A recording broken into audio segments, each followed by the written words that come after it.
Hello everyone, welcome to inspiring nursing minds. कैसे हैं आप सभी? आज की क्लास में हम nursing management and leadership subjects का एक टॉपिक डिस्कस करेंगे, जो टॉपिक है concept, definition, need, importance, feature and nature of management. So, firstly, we will discuss the concept of management. So, management is the process of achieving its objective by utilizing, controlling the group of appointed candidates in order to complete the management task. Means management क्या है? अच्छा, management आप लोगों ने आप किसी भी field में जाएं, किसी भी इंस्टीट्यूट में जाते हैं या कोई भी टास्क करते हैं तो मैनेजमेंट बहुत इंपॉर्टेंट होता है. तो मैनेजमेंट हम करते ही इसीलिए हैं ताकि हम अपने गोल को, अपने ऑब्जेक्टिव को क्या कर सके, अचीव कर सके. एंड मैनेजमेंट कब माना जाता है? जब हम अपने ही रिसोर्सेज को क्या करते हैं, अपने ही अपॉइंटेड लोगों को कंट्रोल कर सकें, उनको यूटिलाइज कर सकें ताकि हम अपने मैनेजमेंट टास्क को कंप्लीट कर सकें. ठीक है. Then providing good work environment ensures that the workers and provides way of for maximizing the skill in attaining the objectives of the management. तो गुड इन्वायरमेंट जब हम प्रोवाइड करते हैं थ्रू द मैनेजमेंट, तो इससे हम इंश्योर करते हैं कि जो भी हमारे वर्कर्स हैं, हम क्या कर सकें, उनका बहुत ज़्यादा से ज़्यादा क्या कर सकें, उनकी स्किल्स का हम यूज़ कर सकें एंड उनको हम इस तरीके से यूज़ करें जिससे कि हमारे मैनेजमेंट का जो ऑब्जेक्टिव है या गोल है उसको हम क्या कर सकें, अचीव कर सकें. So management involve a set of activities directed at the efficient and effective utilization of resources. तो मैनेजमेंट वो होता है जिसमें हम बहुत सारी एक्टिविटीज़ करते हैं. इसीलिए क्या होता है, ये सेट ऑफ एक्टिविटीज़ होता है जो कि इस तरीके से होता है जिससे कि हम हमारे जो भी रिसोर्सेज हैं उनका इफेक्टिवली एंड इफिशिएंटली क्या कर सके, उनका यूज़ कर सके. तो वो रिसोर्सेज कौन कौन से हैं? उसमें आपके ह्यूमन रिसोर्सेज आ जाएंगे, फाइनेंशियल रिसोर्सेज, जितने भी हमारे मनी रिलेटेड रिसोर्सेज हैं, या फिजिकल रिसोर्सेज हो गए. तो इसको हम क्या करते हैं, यूज़ करते हैं. बट इनको यूज़ करने के लिए भी हमें क्या करना होता है, प्लानिंग करना होता है, ऑर्गेनाइज करना होता है, लीड एंड कंट्रोल करना होता है. And these are also the functions of the management. And it is based on economic resources, goals and processes and authority. मतलब अथॉरिटी क्या है, जो हमें कंट्रोल कर रहा है या जो हमें कमांड कर रहा है. तो इन्हीं सारे फंक्शंस के थ्रू हम क्या करते हैं, टोटली मैनेजमेंट करते हैं. तो नेक्स्ट हम देखेंगे इसकी definition. So according to George R Terry, management is defined as implementing specific functional activities that include framing strategies of planning, systematising the work plan and implementing, supervising and directing the work performance to achieve the goals by utilising the adequate manpower and the resources. So George R Terry कहते हैं कि management क्या है, management एक specific functional activities है जिसमें हम क्या करते हैं, इम्प्लीमेंट करते हैं किसे, ताकि हम क्या कर सके, प्लानिंग को स्ट्रेटेजाइज कर सके, मतलब हम उसमें स्ट्रेटजी बना सकें एंड जो भी हमारे प्लान वर्क हैं उनको हम सिस्टमेटिकली कर सकें. एंड उन्हीं प्लान्स को हम क्या करेंगे, इम्प्लीमेंट करेंगे. उन्हीं प्लान्स को, जो हमारे इम्प्लीमेंटेशन या एक्टिविटीज़ चल रही हैं, उनको हम सुपरवाइज कर सकें. अपने वर्क परफॉर्मेंस को हम एक डायरेक्शन दे सकें, उसको कोऑर्डिनेशन कर दे सकें. क्यों? ताकि हम अपनी इंस्टीट्यूट, अपनी जो भी हम जिस इंस्टीट्यूट में काम कर रहे हैं, जिस इंस्टीट्यूट के लिए हम मैनेजमेंट करना चाह रहे हैं, उसका हम क्या कर सकें, गोल को अचीव कर सकें with the adequate main power. मतलब आपके पास जो भी ह्यूमन रिसोर्सेज अवेलेबल हैं, लाइक आपके जो भी एम्प्लॉयज़ हैं, आप उनका कितना ज़्यादा से ज़्यादा यूटिलाइजेशन कर सकते हैं in the coordinated and controlled way, and जो भी आपके अदर रिसोर्सेज हैं उनका. Then according to Stanley Vance कहते हैं कि management is defined as the activity of determining the control over the activity of personnels in order to achieve the expected goal of the management. तो ये भी वही कहना चाह रहे हैं कि ये कहते हैं कि जो मैनेजमेंट होता है वो एक कंट्रोल मतलब होता है किसके ऊपर, जो भी आपके पर्सनल है. पर्सनल क्या है, आपके जो भी एम्प्लॉयज़ वगैरह हैं. तो ये इनको हम क्या कर रहे हैं, एक कंट्रोल्ड वे में क्या करा रहे हैं, उनसे एक्टिविटी करा रहे हैं ताकि हम अपने इंस्टीट्यूट के क्या कर सकें, हमारे जो मैनेजमेंट है उनके गोल को अचीव कर सकें. तो ओवरऑल मैनेजमेंट क्या होता है कि आप कोई भी वर्क करा रहे हैं वो एक कोऑर्डिनेटेड वे में, एक सुपरवाइज्ड वे में, प्लानिंग के साथ, एक स्ट्रेटजी के साथ अगर आप करते हैं और अपने रिसोर्सेज का यूटिलाइजेशन करते हैं, तो वही नॉर्मली क्या माना जाता है, मैनेजमेंट माना जाता है.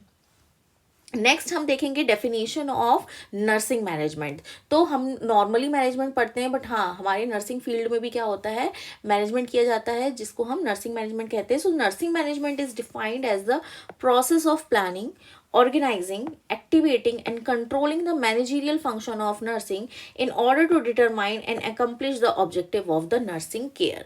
तो उसमें हम देख रहे हैं कि कोई भी हमें जो टास्क मिला है उसको हम accomplish कर रहे हैं। इसमें हम planning, organizing and activating and controlling manner के साथ क्या कर रहे हैं, हमारे नर्सिंग केयर के ऑब्जेक्टिव या गोल को हम अचीव करना चाहते हैं।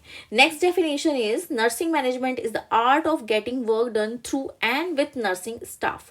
मतलब मैनेजमेंट क्या होता है भाई, देखिए मैनेजमेंट है तो एक मैनेजर होगा, मैनेजर का काम होगा कि वो अपने लोगों से, लाइक उसके अंडर में जो भी लोग हैं, आप एग्जांपल ले लीजिए कि आपकी सिस्टर इंचार्ज है और सिस्टर इंचार्ज के अंडर में कौन आ रहा है, आपकी स्टाफ नर्सेज आ रही हैं। तो वो जो सिस्टर इंचार्ज हैं या जो स्टाफ नर्सेज हैं वो क्या कर रही हैं, वो उनके थ्रू काम ले रहे हैं, उनका वर्क ले रहे हैं, and it is a cooperative effort aimed at providing high quality care to the patient. And ये क्या होना चाहिए, कोऑपरेटिव एफर्ट होना चाहिए, जिसका जो एम है वो सिर्फ यही होना चाहिए कि हम एक क्वालिटी केयर पेशेंट को प्रोवाइड कर सकें। नेक्स्ट है नीड फॉर मैनेजमेंट।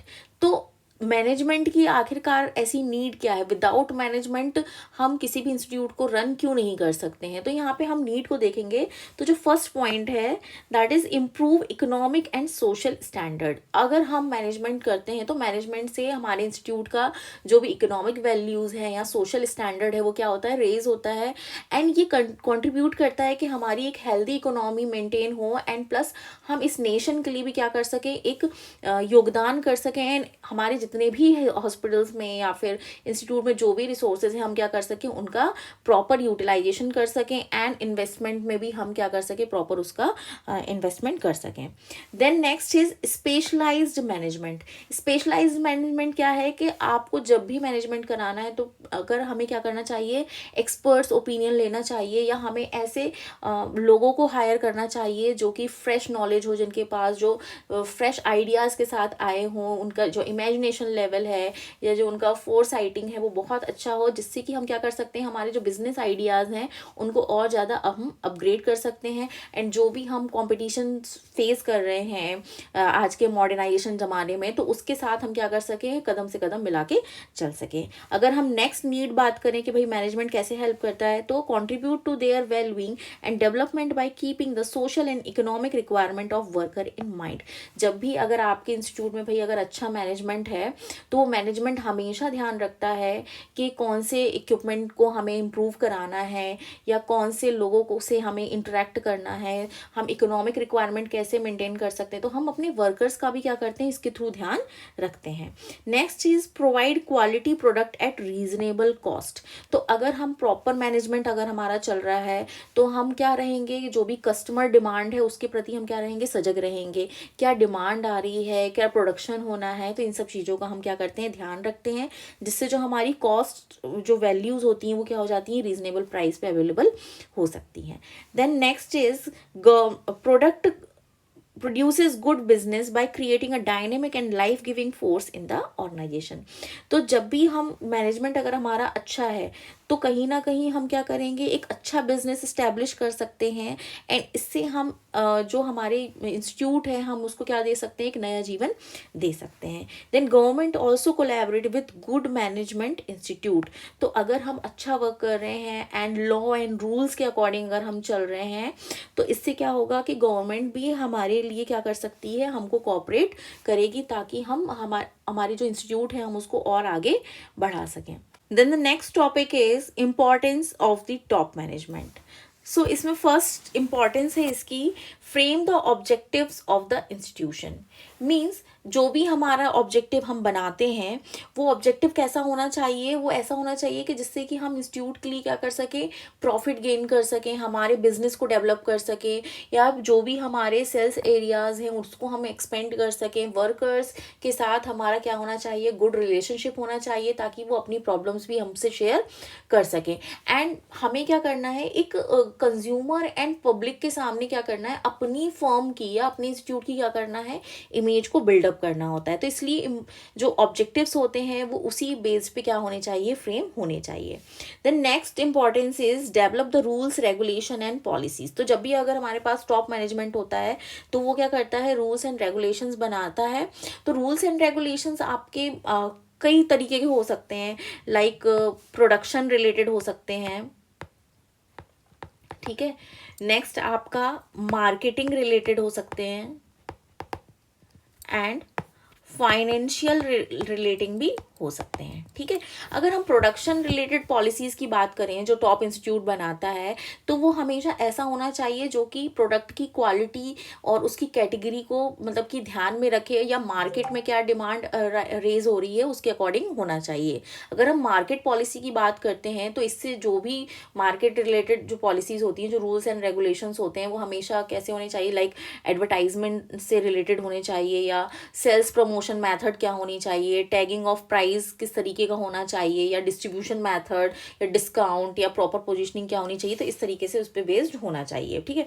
नेक्स्ट अगर हम बात करें फाइनेंशियल पॉलिसीज की, तो फाइनेंशियल पॉलिसीज मेनली हमारे होते हैं कि भाई हम क्या प्रोक्योरमेंट मेथड यूज कर रहे हैं, क्या हमारे फाइनेंशियल रिसोर्सेज हैं, तो क्या हम लोगों को क्या वेजेस प्रोवाइड कर रहे हैं, उसके बेस पे हम लोग बनाते हैं जो भी टॉप मैनेजमेंट होता है, ठीक है। तो ये सारी चीजें इसमें हमने डिस्कस कर ली है। नेक्स्ट है frame the institutional structure.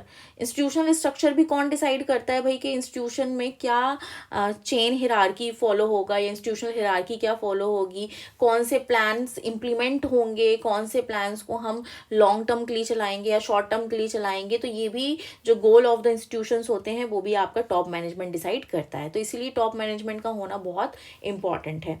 Next है डेवलप द रिसोर्सेज। तो रिसोर्सेज डेवलप करना मीन्स आप क्या करिए, प्लान को इम्प्लीमेंट करिए, जो भी हमारी ह्यूमन रिसोर्सेज हैं, मटेरियल्स हैं, मशीन्स हैं, मनी है, उनको आप क्या करिए, प्रॉपर यूटिलाइज करिए। तो इससे क्या होगा कि हम कम से कम रिसोर्सेज में भी कुछ अच्छा प्लान कर सकते हैं।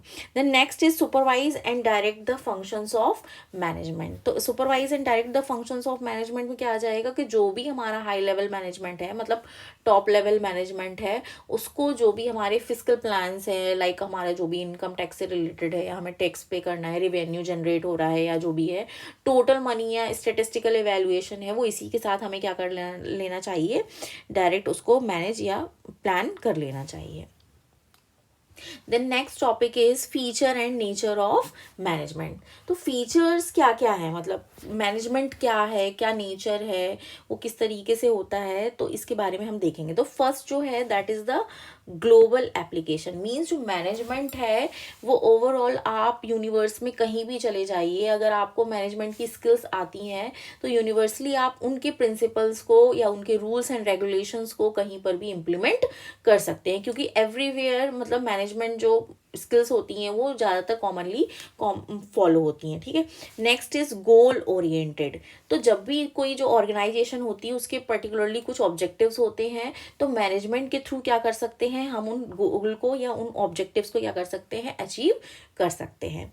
Then an intangible process. Intangible process क्यों कहा गया है, क्योंकि ये एक मतलब अनटचेबल एक प्रोसेस है जिसके के थ्रू हम क्या कर सकते हैं, मोर एंड मोर प्रॉफिट को गेन कर सकते हैं। तो इसमें जो वर्कर्स होते हैं वो विदाउट मतलब कि अगर वो डेडिकेटेड हैं तो बिना किसी सेल्फलेसनेस के वो क्या कर सकते हैं, हमारे लिए काम करते हैं और इंस्टीट्यूशन की क्वालिटी को क्या करते हैं, वो मेंटेन करते हैं।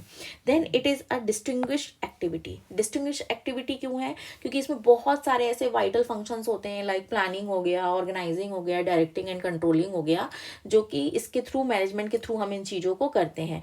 एंड ये जो फंक्शंस होते हैं लाइक प्लानिंग, ऑर्गेनाइजिंग, ये सब, तो ये ह्यूमन रिसोर्सेज को यूटिलाइजेशन कराने में क्या करते हैं, मेन रोल प्ले करते हैं। Then it is a kind of social activity. Why it is social activity, क्योंकि जितने भी मतलब कि जो मैनेजमेंट है, लाइक डायरेक्ट करना, कंट्रोलिंग एंड कोऑर्डिनेटिंग करना, तो ये सारी एक्टिविटीज़ क्या करते हैं, हम अलग अलग सेक्टर में कहीं पर भी इसको क्या कर सकते हैं, इम्प्लीमेंट कर सकते हैं। इवन सोशल एक्टिविटीज़ में भी हम मैनेजमेंट को यूज़ करते हैं।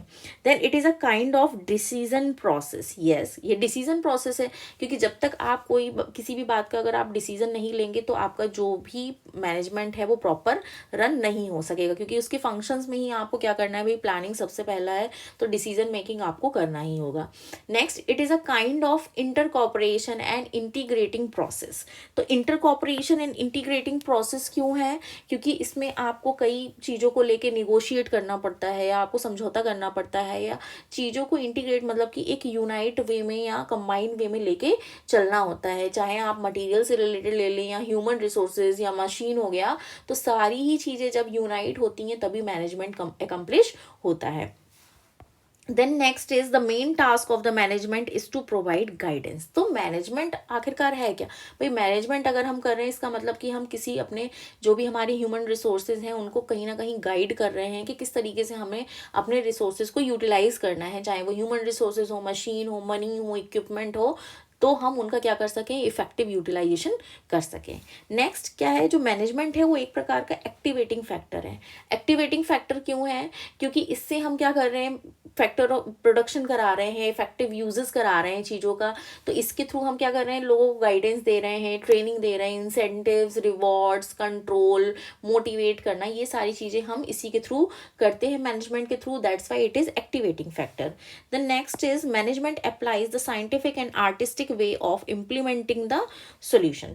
तो मैनेजमेंट के थ्रू हम क्या कर सकते हैं, जो भी हमारी स्किल्स हैं उसको हम एक साइंटिफिकली तरीके से इम्प्लीमेंट कर सकते हैं, जिससे कि हमारी कोई भी ऑर्गेनाइजेशनल प्रॉब्लम है उसको हम क्या कर सकते हैं, सॉल्व कर सकते हैं। एंड ग्लोबली इसको क्या कर सकते हैं, हम इसके मैनेजमेंट के प्रिंसिपल, उसके रूल्स, उसके रेगुलेशंस को क्या कर सकते हैं, इम्प्लीमेंट भी कर सकते हैं, ताकि हम अपने गोल को क्या कर सकें, अचीव कर सकें। Then next is an economic resource. Economic resource क्यों है? क्योंकि जो मैनेजमेंट जब भी हम करते हैं तो कहीं ना कहीं इसमें हमारा जो भी लैंड हो गए, लेबर हो गए, कैपिटल हो गया, मतलब जो भी अपना पूंजीवाद होता है या मैनेजमेंट होता है, एंटरप्रेन्योरशिप होती है, तो इसके थ्रू हम क्या करते हैं, वो उन चीज़ों को इस्टेब्लिश कर सकते हैं। एंड मैनेजमेंट जो होता है वो इन वेरियस रिसोर्सेज को क्या करता है, एक प्रोडक्टिव वे में ट्रांसफॉर्म करने का काम करता है, तो जिससे हम क्या होता है, इकोनॉमी जनरेट होता है। Then management is a profession. तो आज के टाइम पे तो आप लोगों ने देखा होगा कि कोई भी इंस्टीट्यूट है, कुछ भी है, तो उसमें मैनेजमेंट को हम क्या करते हैं, एक अलग क्राइटेरिया दे रखा है जो कि एक बहुत ही प्रोफेशनलिज्म क्राइटेरिया होता है। एंड ये स्पेशलाइज्ड बॉडी ऑफ नॉलेज होता है, इनके अलग प्रिंसिपल्स होते हैं, टूल्स होते हैं, टेक्निक्स होती हैं जो कि सिखाई जाती हैं और लोगों को लर्न कराई जाती हैं। एंड ये आपका क्या होता है, इसमें एक कोड ऑफ प्रोफेशनल एथिक्स भी इंक्लूड होता है। Then next is divorce from ownership. Management को हमेशा ओनरशिप से डिफरेंट रखा गया है। क्यों रखा गया है? क्योंकि समटाइम्स ऐसे इंस्टीट्यूट्स होते हैं, ऐसे मतलब कि जो है इंस्टीट्यूट्स हैं जो क्या है, जिसमें कि ओनरशिप अलग लोगों के पास है, बट जो इंस्टीट्यूट रन करा रहे हैं वो अलग लोग करा रहे हैं। That's why it is a divorce from ownership, मतलब कि ओनरशिप से बिल्कुल अलग है जो मैनेजमेंट है। क्यों? क्योंकि इसमें आपके डिफरेंट डिफरेंट फील्ड्स हैं, लाइक प्रोडक्शन से related, marketing, finance, personal, and हम इसीलिए डिफरेंट लोगों को क्या करते हैं, जिनकी इसको स्पेशलाइजेशन है, उन्हीं लोगों को हम हायर करते हैं। Then next is authority. तो अथॉरिटी अभी हमने ऊपर वाले टॉपिक में देखा, डाइवोर्स फ्रॉम ओनरशिप। तो भाई जो मैनेजमेंट में होते हैं उनके पास भी क्या होती है, अथॉरिटी होती है, कि वो लोगों को क्या कर सके, गाइड कर सकें, डायरेक्ट कर सकें, एंड इंटरप्राइजेस की या एम्प्लॉयज़ की एक्टिविटीज़ को कंट्रोल कर सकें। ठीक है। Pervasiveness of planning. Pervasiveness of planning means कि भाई मैनेजमेंट एक ऐसा फंक्शन है, या इस मैनेजमेंट में इतने सारे फंक्शंस हैं जो कि हम लोअर टॉप लेवल से लेके लोअर लेवल तक क्या कर सकते हैं, उनके प्रिंसिपल, उनके रूल्स एंड रेगुलेशंस को इम्प्लीमेंट कर सकते हैं। The next is management is a continuous process. Why it is continuous process? क्योंकि मैनेजमेंट क्या है, एक कॉम्प्लेक्स, एक डायनेमिक प्रोसेस है जो कि कभी रुकता ही नहीं है। आप किसी भी फील्ड में चले जाएं, कहीं पर भी चले जाएं, बट मैनेजमेंट आपको कहीं ना कहीं छोटे रूप में या बड़े रूप में करना ही होता है। तो एक ये क्या है, इसलिए कि कॉन्टिन्यूअस प्रोसेस है। So thank you so much. अगर आपको इस टॉपिक से रिलेटेड कोई भी क्वेरी है तो आप मुझे कमेंट सेक्शन में कमेंट कर सकते हैं या मुझे मैसेज कर सकते हैं। नेक्स्ट क्लास में हम लोग इसके मैनेजमेंट की थ्योरीज डिस्कस करेंगे। So thank you so much.